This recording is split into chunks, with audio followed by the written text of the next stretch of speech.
Hello guys, আমার NS ফ্যামিলিতে সবাইকে স্বাগত। সবাই কেমন আছো? আশা করি সবাই খুব ভালো আছো। আজ বৃহস্পতিবার। আমি দেখো নিচ থেকে কিছু ফুল তুলে নিয়ে এসেছি, আমের শাখা তুলেছি। এইবার ছাদে যাচ্ছি ফুল তুলতে। তো চলো,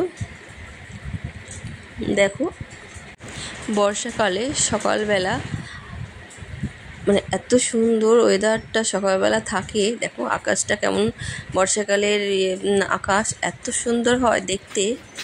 দেখো মানে মেঘ মেঘ কিন্তু রোদ উঠবে এখনই, রোদ অল্প অল্প রোদ উঠে আছে, কিন্তু আকাশের দিকটা এত সুন্দর দেখাচ্ছে যে তোমাদের সঙ্গে একটু শেয়ার না করে পারলাম না। সব গাছ আর এই দিকটা দেখো, এই যে মন্দিরের ছাদ, এখানে দেখেছো আমার পেঁপে গাছ বেগুন গাছ ভর্তি ছিল, তো এখানে সব পরিষ্কার হয়ে গেছে। আর এখন আমি ফুল তুলে নিলাম।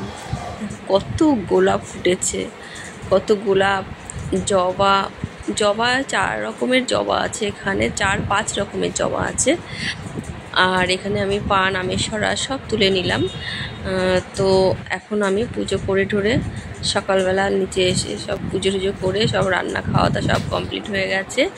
দুপুরবেলা একটু ঘুমিয়েও নিয়েছি, তারপরে তোমাদের সঙ্গে আবার ভিডিও নিয়ে এসেছি। কারণ আমাদের এই মানে এই শ্রাবণ মাসটা মানে পুরো শ্রাবণ মাসটা মনসামঙ্গল বই পড়া হয়। তো তোমাদের সঙ্গে কখনো শেয়ার করিনি, প্রায় 15 দিন হতে গেল, তো একদিনও শেয়ার করতে পারিনি।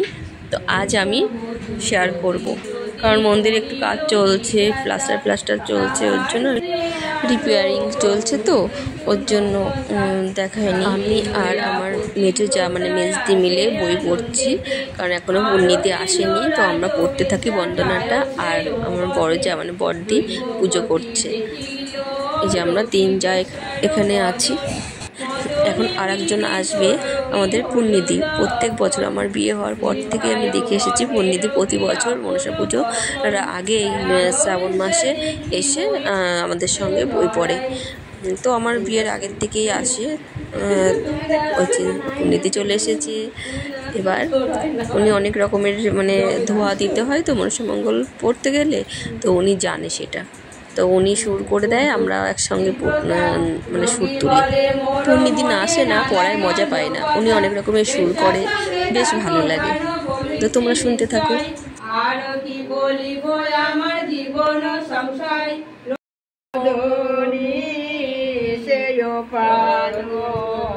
নীলগো চাপতি স্বামীর মরণ কথা বলিয়াছ যথা তথা এও তব রহিল খ্যাতি যার স্বামী সাপে খায় কেমনে সে নিদ্রা যায় লোক মুখে।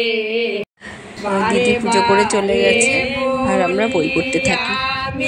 তো গাইস, আমার অনেক দিন থেকে ইচ্ছা ছিল একটু বই পড়াটা তোমাদের সঙ্গে শেয়ার করব।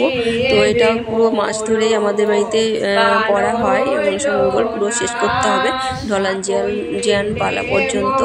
আর লক্ষিন্দরের দংশন, তারপরে ঢলান জিয়ান পালা একটা আছে, ওই পর্যন্ত আমাদের এইভাবে 8 থেকে 10 পাতা করে রেগুলার পড়তে হয়। মাঝে একবার ব্রেক নেওয়া হয়, চা খাওয়া হয়। তো এখন আমি ভিডিওটি এখন শেষ করছি। এর নেক্সট ভিডিও, সুন্দর একটি ভিডিও নিয়ে তোমাদের সামনে হাজির হব। ততক্ষণ তোমরা সবাই ভালো থেকো।